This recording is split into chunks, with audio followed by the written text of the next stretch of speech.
ہندوستان سے لے کے امریکہ تک، امریکہ سے لے کے فجی تک، دنیا کے اس کونے سے لے کے اس کونے تک ایک بھی عورت نہیں ملے گی جو مسلم ہو، نوجوان ہو،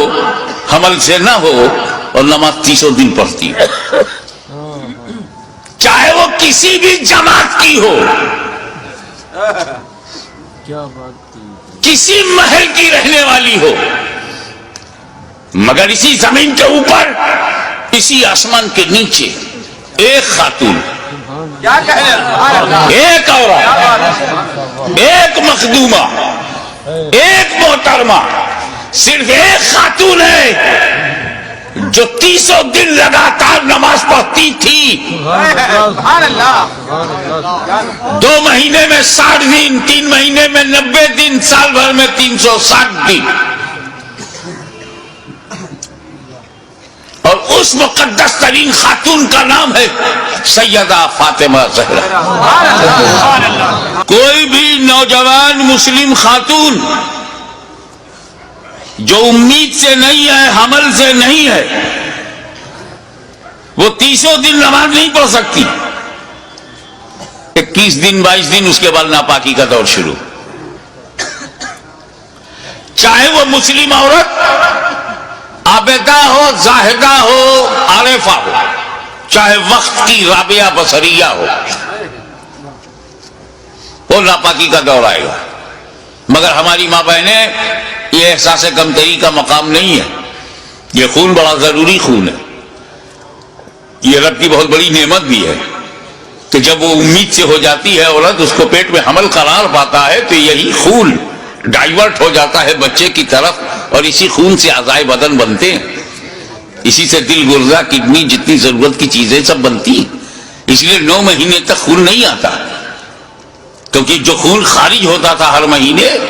وہ خون اب بچے میں منتقل کر دیا گیا ہے۔ اسی لیے جب بچہ پیدا ہوتا ہے تو اس رابطے کو کاٹا جاتا ہے جو خون جانے کا رابطہ تھا۔ تو ہماری ماں بہنوں، یہ خون بہت ضروری ہے، یہی خون تو بچوں پہ احسان ہے ماں کا کہ اپنے خون سے والدہ نے اسے سینچا ہے، یہ خون بہت ضروری۔ تو ہندوستان سے لے کے امریکہ تک، امریکہ سے لے کے فجی تک، دنیا کے اس کونے سے لے کے اس کونے تک ایک بھی عورت نہیں ملے گی جو مسلم ہو، نوجوان ہو، حمل سے نہ ہو اور نماز 300 دن پڑھتی ہو، چاہے وہ کسی بھی جماعت کی ہو، کسی محل کی رہنے والی ہو، مگر اسی زمین کے اوپر، اسی آسمان کے نیچے ایک خاتون، ایک عورت، ایک مخدومہ، ایک محترمہ، صرف ایک خاتون ہے جو 300 دن لگاتار نماز پڑھتی تھی، 2 مہینے میں 60 دن، 3 مہینے میں 90 دن، سال بھر میں 360 دن، اور اس مقدس ترین خاتون کا نام ہے سیدہ فاطمہ زہرا۔ میں ان اختلافی روایات میں آپ کے ذہن کو بوجھل نہیں بنانا چاہتا کہ ایک رطوبت نکلتی تھی اور پھر خشک ہو جاتی تھی تو ظہر پڑھ لیتی تھی، عصر سے پہلے خشک ہو جاتی تھی تو پڑھ لیتی تھی، مغرب سے پہلے، ایسا کچھ کہا گیا ہے۔ ارے مدعا یہ نہیں ہے، مسئلہ یہ ہے کہ جو خون مانع صلاۃ ہے، جو نماز پڑھنے سے روکتا ہے، وہ خون حضرت فاطمہ میں نہیں تھا۔ وہ خون ہوتا تو انہیں بھی نماز میں رکنا پڑتا، پاکی کا انتظار کرتی، لیکن وہ خون ان میں تھا ہی نہیں، اس لیے مسلسل نماز پڑھتی رہی۔ لیکن میرے مولا سیدہ فاطمہ میں وہ خون نہیں تھا، مگر وہ خون تو بہت ضروری ہے، اسی خون سے بچے بنتے ہیں، اسی سے بچوں کا نشوونما ہوتی ہے، اعضائے بدن بنتے ہیں، اور جب وہ خون حضرت فاطمہ میں نہیں تھا تو جب پیٹ میں امام حسن تھے، جب پیٹ میں امام حسین آئے تو یہ دونوں بنے کس چیز سے؟ عورتوں کا وہ خون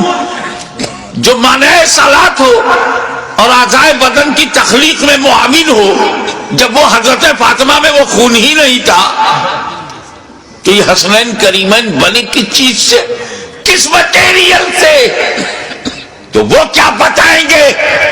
جن کے سارے عقائد کسی نالے میں پٹے ہوئے ہوں؟ بتایا تو اس نے بتایا، بریلی کی چٹائی پر بیٹھ کر احمد رضا خان نے اعلان کر دیا تیری نسل پاک میں ہے بچہ بچہ نور کا۔